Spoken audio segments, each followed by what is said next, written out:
Well, welcome back, everyone.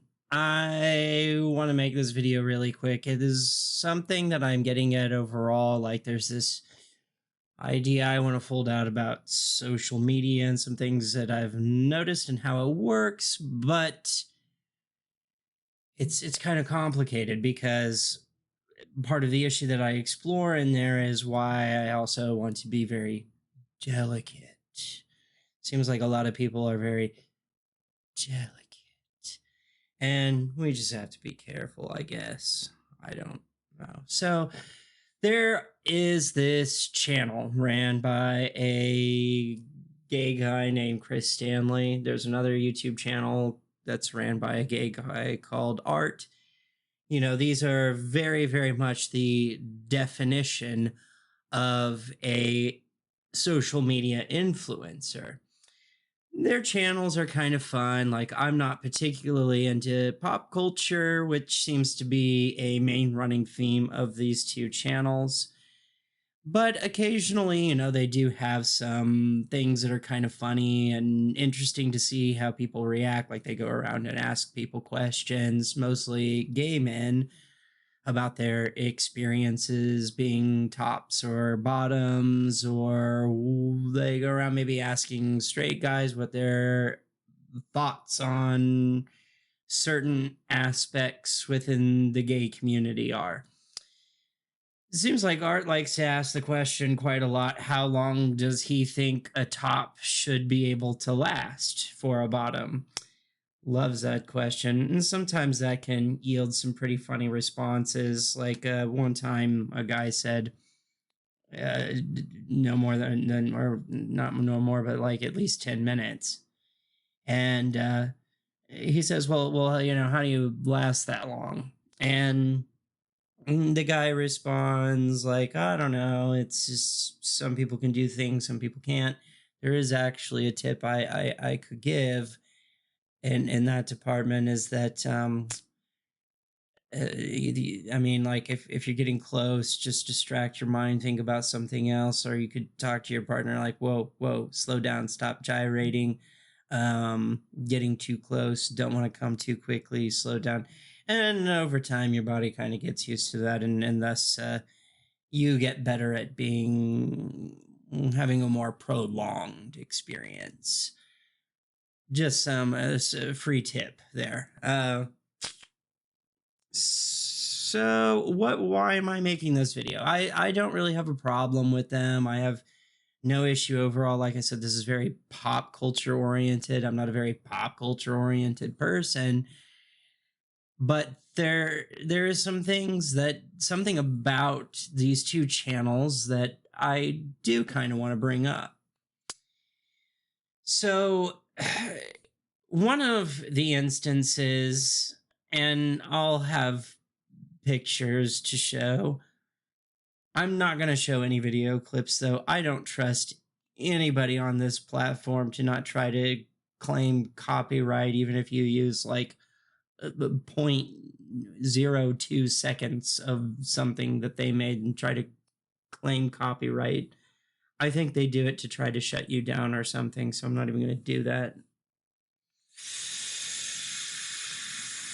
So, in one of them, I'm not sure who this person is, some gay guy, but Art's interviewing this guy, and he asks him what his body count was. And the guy responds that he doesn't know. It's so much he doesn't know. And I think arrives at the conclusion somewhere around 5,000. And Art says, that's fair. I have no issue with people who have a body count of 5,000. That's not a problem to me. There's probably a lot of people out there that would clutch their pearls over that, like, oh my goodness. No, not me. I don't really care. Uh so another example of a video that was more, I think, on Chris Stanley's YouTube platform. There was a couple videos where it was like one of the things they went back and forth between him and Art are friends. So sometimes they do a lot of collab videos. But so they're sitting in a hot tub, and it's like, what was the comment? The comment was, I'm gay. Of course we're friends because of course we hooked up once and that's how we're friends. There was another one where, like, Chris Stanley tends to be more into daddies, like older men, and they're doing this back and forth, like, we're young gays, of course we blah blah blah. And then it switches over to Chris Stanley's husband, who says, I'm an older gay. Of course, I found myself in the underwear aisle. I'm an older gay. Of course, I was into Cher. So, like, overall, like I said, a lot of the episodes, a lot of the videos are just kind of like, mm, mm, ugh. I like I said, I'm not much into pop, and this is very pop culture-y stuff. Like, this is mainstream. It's not weird, obscure, cinema strange type stuff. That is more what I would be interested in, or something like intellectual, like a seminar or a speech by a philosopher or a theoretical physicist or something of that nature. That would be interesting to me. Or documentaries. Um, Watched a lot of Noam Chomsky, Peter Joseph. I like their work.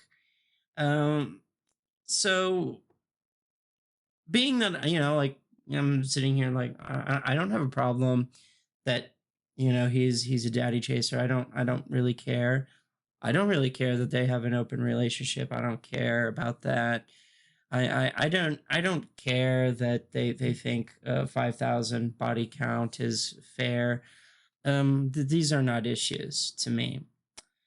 And I think a lot of people would expect that would be the topic. No, actually. The reason why I'm bringing those up is because the issue isn't that. The issue is, like, when they were doing the we're young gays, of course, blah blah blah blah blah. It's that of course part. What that implies is sort of this issue I have with social media in general, particularly in the politics sector. What we're doing when we do that is we are making a box, a very rigid box. And within that box, like, there's a title above the box, and then within the box are all these prescription characteristics or ideologies, beliefs, positions, likes, dislikes, so on and so forth. When they say, I am gay, therefore, of course, or implying inevitably, I am X, or I like X, or I like Z. The issue that I have with that is that it doesn't represent the entire LGBTQ population. And I don't think that the rest, that they're not lesbians, they're not bisexual, they're, to my knowledge, they're not trans. I don't think they prescribe as non-binary. Maybe they do, maybe they don't. Predominantly, I think identifying as gay. They call themselves out. They're young gay men. I think they're in their like mid to late 20s, Chris and Art. And I have no idea how old Chris Stanley's husband is. I have no idea. He might be around my age, maybe just a little bit older. I think a little bit older. I think just a little bit, but not a lot.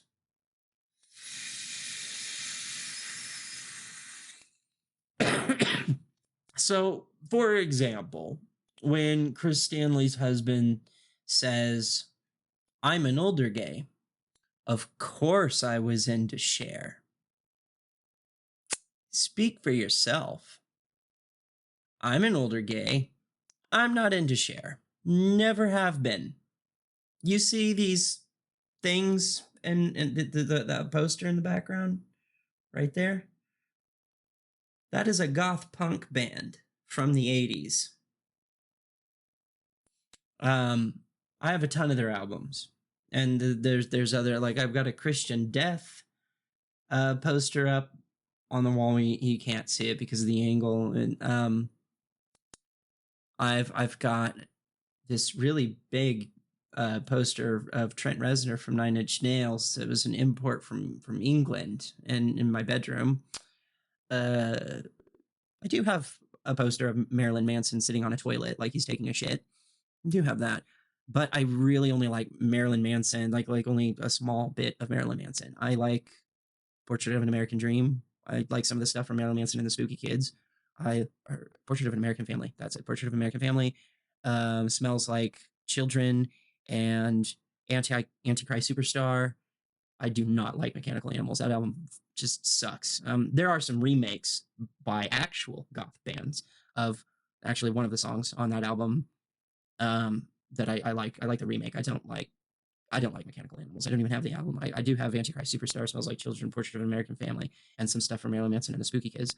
I do like Hollywood, but I think I have some other of his like later work, but generally overall, like I don't like Manson that much. I like Apple of Sodom. I like the collaboration he did with the Sneaker Pimps. I'm getting way too far off topic with Marilyn Manson. Okay, so like I like some Manson, but not a lot. I'm not a Mansonite, and he is not goth. He is sort of like an electronic metal. So that's. But the thing is, I'm a goth punk, and that's the stuff that I'm into.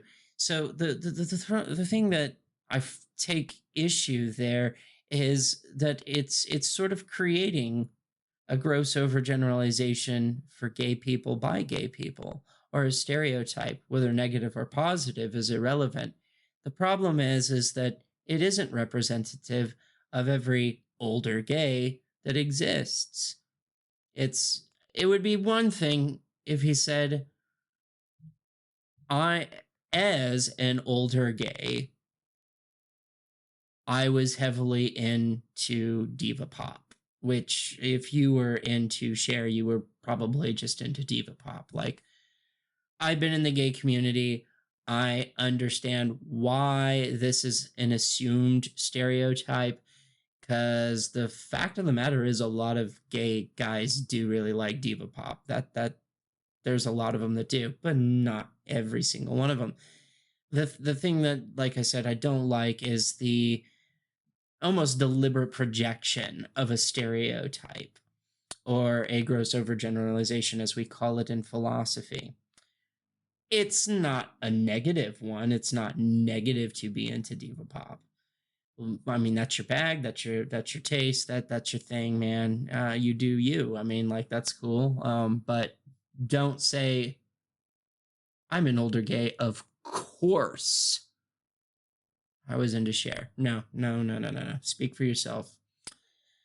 The other thing is, like, he said, I'm an older gay. Of course I found myself in the underwear aisle. Again, speak for yourself. You could talk about that, like, there's probably a lot of older gay men out there, like, when they grew up in society, it was not acceptable. Not. I think it's really weird when, now we have some gay rights, we can get married, and there's still people out there that perpetuate this idea that there's some kind of grooming, brainwash type thing going on. And it's like, no, no, no. When I was young, it was not acceptable. It was not okay. A lot of gay guys would stay in the closet, and I know, like, one of my boyfriends was living in his car at age what was it, 15, because his parents disowned him after he came out of the closet. No, no, there was not this wave in society of just gay acceptance. The overall general narrative, if you turned on the TV or listening to people talk, was you're not supposed to be this, or if you are, you're gross. It's a choice. It's disgusting. Um, that was generally overall the sort of thought that was pressed upon you. So if you grew up in that time, there was a high likelihood you would probably very quiet about it. And if you were vocal about it, there was the possibility of being beaten up, made fun of. Know a few gay guys that were heavily made fun of because they were openly gay, very flamboyant. And I'm sorry that happened to them. They didn't mess with me so much, even though I was out of the closet in high school. But goth punk and Columbine incident happened. So I think some people were just kind of scared of me. Like, some people were literally like just terrified of me. I had been reported to the principal so many, like, I actually got called to the principal's office once. They threatened to not to, like, just like flat out expulsion, like you cannot return, because they thought I had a death list. I'm like, I don't have a death list. Anyway, so see, I can't sit there and say that that happened to every goth punk that was in school around the time I was. That happened to some people, but not everybody. I'm not going to generate a self-making stereotype or gross overgeneralization. That one would be negative, though. So, yeah, I mean, maybe it was common for a lot of people of his age group or age category to find themselves in the underwear aisle. I personally found myself because, well, I tried to be with a female, and I learned very, very quickly that I was gay. Pretty self-evident. And I kind of always knew it. I've sitting next to other boys in my class, going on field trips, doing the buddy system. We had to hold hands. I did not know what sex was. I did not know what my bits and pieces could do or what they were for or what could be done. Couldn't tell you what gay sex was in second and third grade. And I couldn't even tell you what was happening to me in second and third grade. But I would sit next to a boy, or particular boys. There was, like, I think two specific ones, or get paired up with them in the buddy system and hold their hand, and just elated. I mean, like, it felt magical, like I would get like sweaty palms, and my stomach would feel funny, and my heart rate would pick up, and I would get nervous, and I liked the way it felt when they held my hand. It felt beautiful. It felt magical. It was amazing. It felt like walking on air. It was great. I didn't know that that was a crush, but looking back on that, yeah, that was a crush. I had a crush. So I probably could have told you I was gay back when I was in second or third grade. I didn't know what sex was. Okay. I was too young for that. So no, homosexuality is not just about sex. And that's another stereotype I think that this sort of perpetuates, is they tend to be very sexual people. And not everyone in the LGBTQ community is. And I don't have a problem with people that are very sexual, um, very sex positive. I'm very pro that. Like if I'm very much if do whatever you want. So the issue is that it's not representing people within the gay community that may not identify with that. To say for that, if they came out and said, I'm a hypersexual person, or even that, the gay guys, the gay men that we hang out with tend to be hypersexual, that there are these people out there, but maybe even lead the caveat of not every gay guy is going to feel this way or have this kind of lifestyle. There are many, many, many, many lifestyles of gay men. Many. We're only one, you know. Even if they just did that, that would be super fucking cool. So that goes to the 5,000 body count. Like I said, I have no problem with that. I don't have an issue with it. I'm not a very judgmental person. The thing is that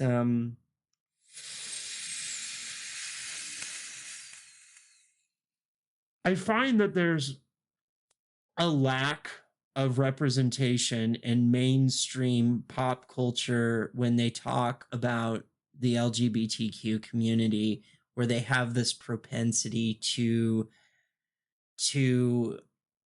showcase gay men is as being very hypersexual. And while I can't say that that sort of gross overgeneralization does not have a merit, there is a reason why there a lot of gay men do tend to be very sexually active, but not all of them. I don't have a body count anywhere near 5,000. So this is what I'm talking about. This is the main course, is that it's not represent that it's lacking representation, and it's almost like it's making the assumption that every gay guy lives this lifestyle. No, no, they don't. I have a husband. We do not have an open relationship. We do not have a body count of 5,000, not even close. Nowhere close to that. That nowhere. Like I said, I don't have a problem with it. It's just we don't do that. And the thing that's irritating is that maybe from a leftist category, somebody hearing that from the LGBTQ community might say, well, that's just because you're trying to mimic a heteronormative lifestyle. No, no, not that either. If you want to get down to the personal, the reason why my husband and I prefer to be in a monogamous relationship is, for my husband, a lot of it for him has to do with childhood trauma. He grew up in a very unstable household, very unstable, crazy.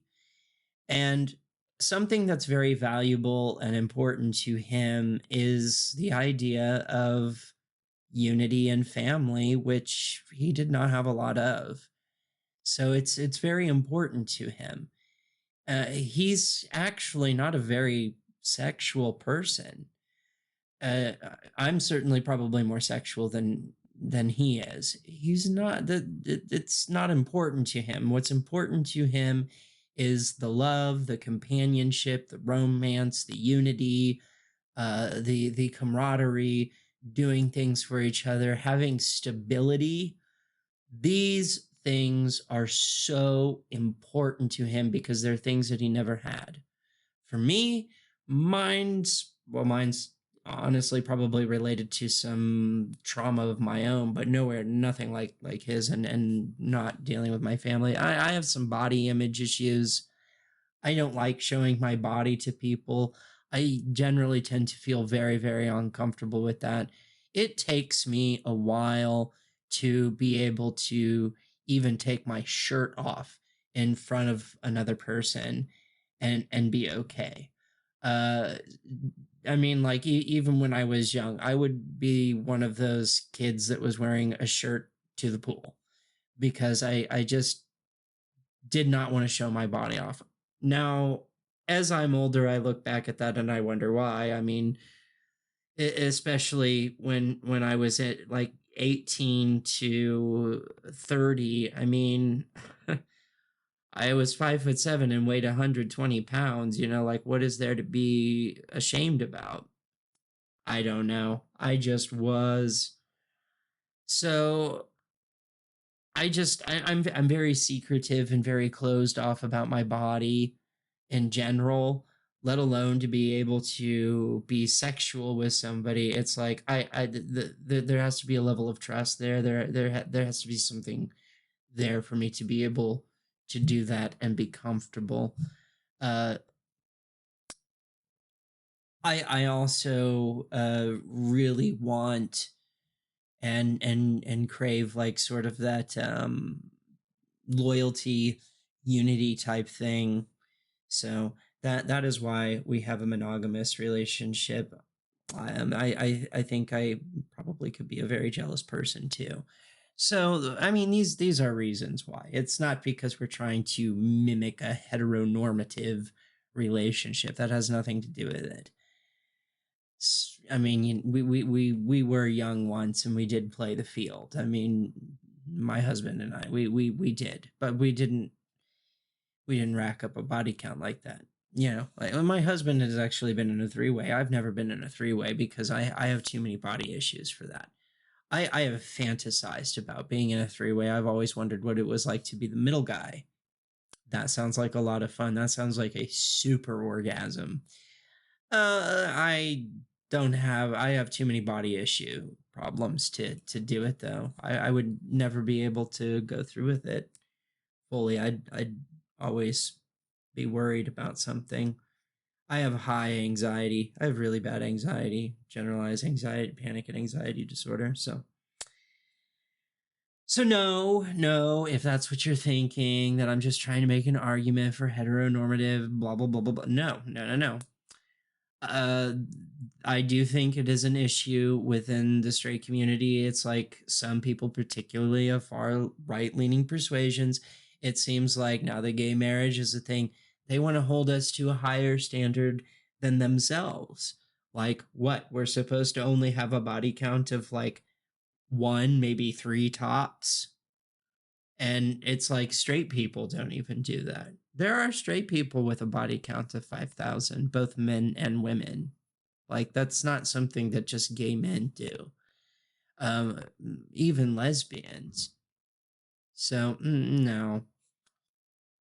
And I don't like this high standard, this double standard that they do from the straight community to the gay community. I've said before, I do want equality.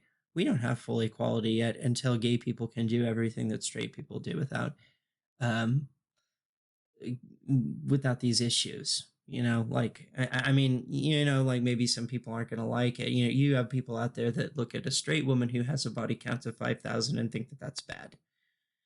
So I get that. I get the judgment thing that some people are going to be judgmental. The problem is it's like, oh, some gay men have a body count of 5,000. Well, that's it. Your marriage is gone. That's an issue. And that's what I mean. There's this ultra high standard that they don't even apply themselves to. It's like, why is it that like okay, there's heterosexual people that do that out there. Why is it that because some gay men do that, you want to do stuff like that? That's like that's a double standard, and it literally is setting much higher standard than they have for themselves, the straight people. So no, it has nothing to do with the heteronormativity of it. No, it's like I said, it's missing representation of what about gay or homo romanticism. What about that? How come we don't talk about that in mainstream pop culture whenever we talk about gay men? Like, like staring at a guy because and thinking to yourself, what a beautiful creature. Beautiful square jawline, beautiful rigid eyebrows, love the sound of his voice and the feel of his body, the hair on his body, on his legs, on his belly. I mean, um, through the perspective of a gay man's eyes, like the male body is very beautiful. And it's not just about sex, it's like um, holding hands, kissing, like, being in a movie theater on the first date and coming really, really, really, really close and thinking, like, is this going to be our first kiss? So there's a lot of romanticism that does not get expressed, and a lot of love that does not get expressed, and things that gay people do in their relationships that even heterosexual people can identify with. And I'm not saying that it has to be something that straight people can identify with. I'm just saying that there's a lot of different stripes out there. And you can't say, oh, because I'm an older gay man, I know that every older gay guy out there was into diva pop, because that ignores older gay men like myself. It's like, no, I'm goth punk. I was not into diva pop. Or I know a rivet head guy that's a gay guy, and he's a rivet head. He's into industrial music. Um, and there's all kinds of variations of that, all kinds. You have the nerd type, you have the rebellious goth punk type like myself, you have the quiet, shy, reserved, the outspoken, the jock, the skate. You got all these different categories, and you have all these different ways of expressing that. And there's a lot of gay guys, yeah, that are very, very, very sexual, but not every gay guy is. Like I said, my own husband he's not very sexual at all. He just does not have a very high libido. Like, he's really close to being on an asexual spectrum. So no, I just that's the only issue that I wanted to say about those two YouTube channels. Is I don't really appreciate the self-making stereotype of gay men, or gross overgeneralization that all gay men are XYZ, or like XYZ, or do XYZ. No, you do that. These people do that, but try talking to some gay men that are different, that different represent a different, that like a way of life, or have just a different view, because no, we're not all the same.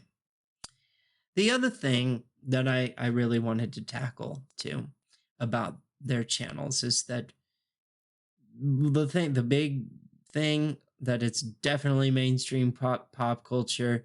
These are influencers. You look in the background of their video, and I mean, I think to myself, I really want to show a picture right here of that. This is a very lavish, opulent lifestyle.